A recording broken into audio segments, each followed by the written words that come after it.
Okay, second part of this chapter are ideas for cultivating intercultural communication flexibility.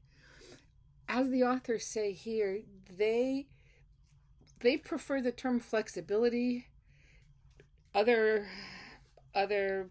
professionals in the field like the term competence. Again, going back to interpersonal communication, that's the term that we use in that from that textbook. Now think about it. In order to be a competent communicator, you have to be flexible. Okay, so let's look at how they define this, and then we'll break it down into its component parts. Okay, I guess component and parts is redundant. Intercultural communication flexibility is the mindful integration of culture-sensitive knowledge, ethno-relative attitude, and putting the knowledge and ethno-relative attitude into appropriate, effective, and adaptive communication practices. So here's it's a lot of the vocabulary, a lot of the concepts that we are going to talk about. Okay, so what do we mean by flexible communication versus inflexible communication? All right, so if you are a flexible communicator, whether it's interculturally or even communicating with people who are in your same culture, to be flexible means that you have to use the knowledge that you have of other people. Sometimes those other people are very similar to you. Sometimes you think they're similar, but they're actually very different, and sometimes they are obviously very different. To be flexible and or competent, you also need to be open-minded. And remember that your way of doing things is not the only way, and it's not the best way necessarily. And you have to be willing to adapt the way that you communicate and to be creative in getting your point across.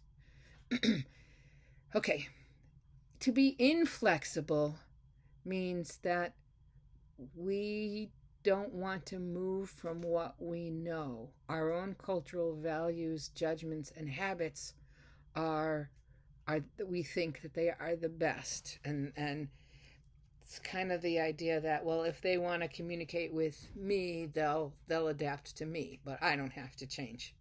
Okay.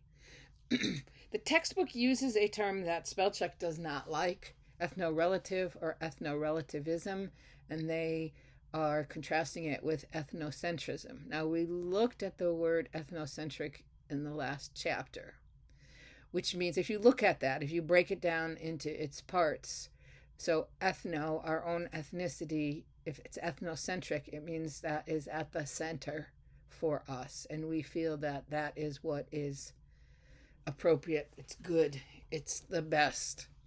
So if we are ethnocentric, it means we are stuck in our own worldview, and that's the worldview that other people in our culture have.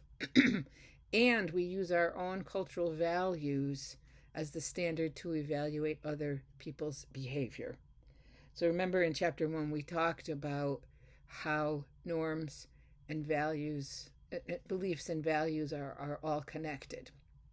Okay, and it's not easy realizing that because values are so integral to who we are that we do fall into the way of thinking that because they're right for us, they must be right.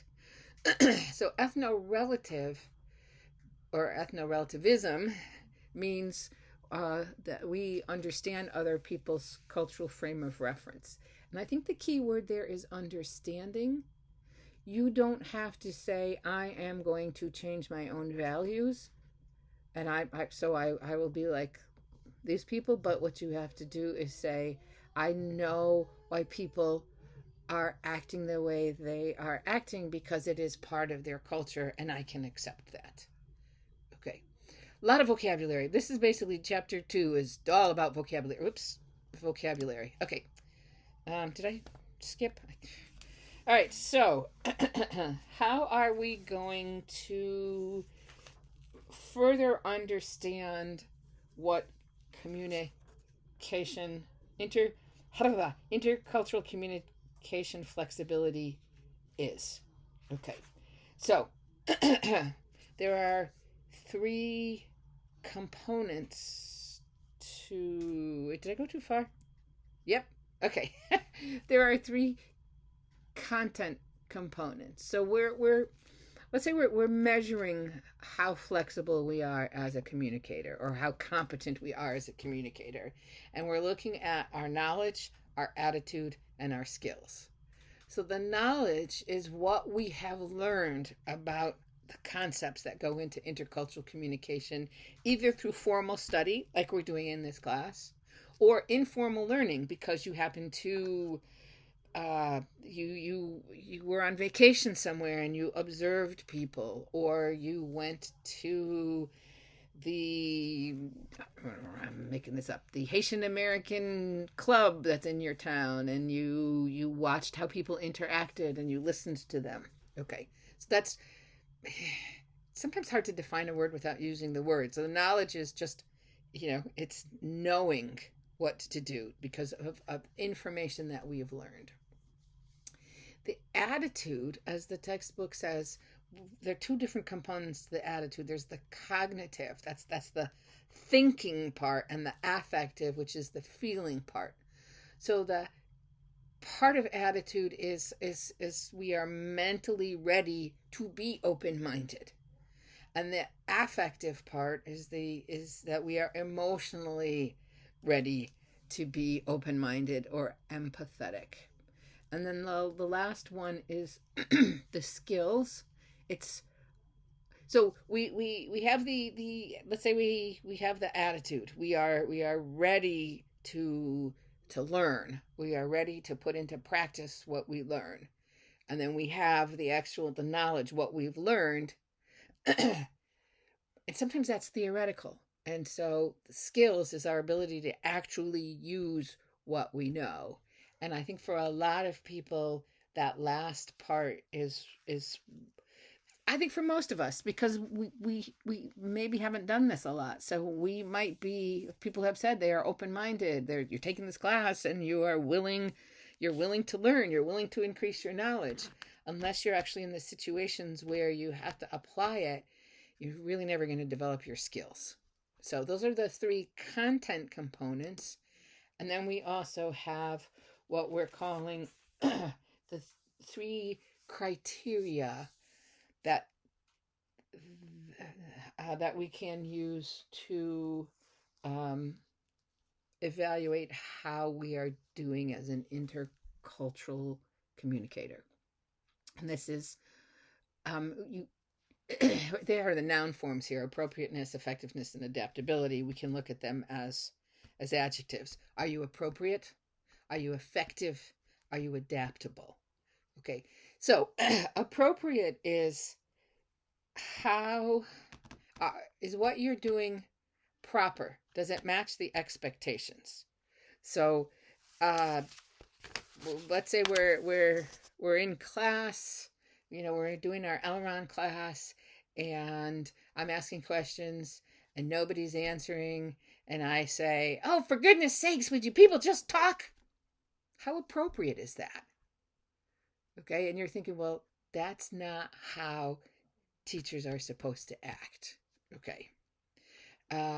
Another component is how effective am I? So let I say, "Oh, isn't anyone going to talk?" And people start talking. That might be very effective. Or maybe what I do is I say, "Oh, I'm trying to be appropriate. I say, people, it would really mean a lot to me if you were willing to discuss these concepts more." And everyone looks at me and says, "Yeah, they really would." And and your behaviors don't change. Then I would have to evaluate my own behaviors as not being very effective because I did not achieve the goal. Okay.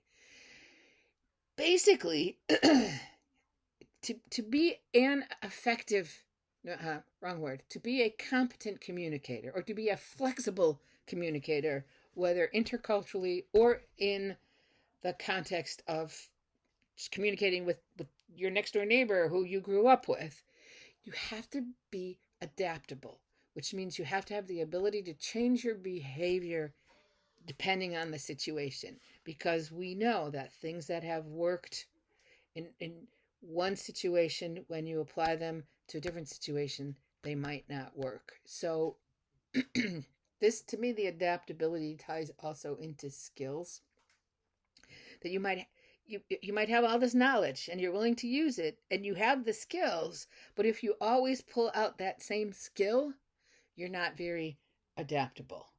Right? I think this section was a fairly tight section. I mean, textbook went on and on, but as they say, in sum, to be a flexible intercultural communicator, in sum, to be flexible intercultural communicators, we need to be highly imaginative in our assessment of the intercultural contact situation. You really had to kind of be a detective. What is going on?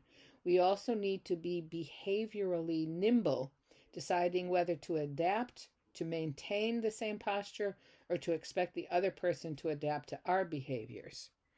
All right, so this is being both knowledgeable and paying attention to and having a good attitude.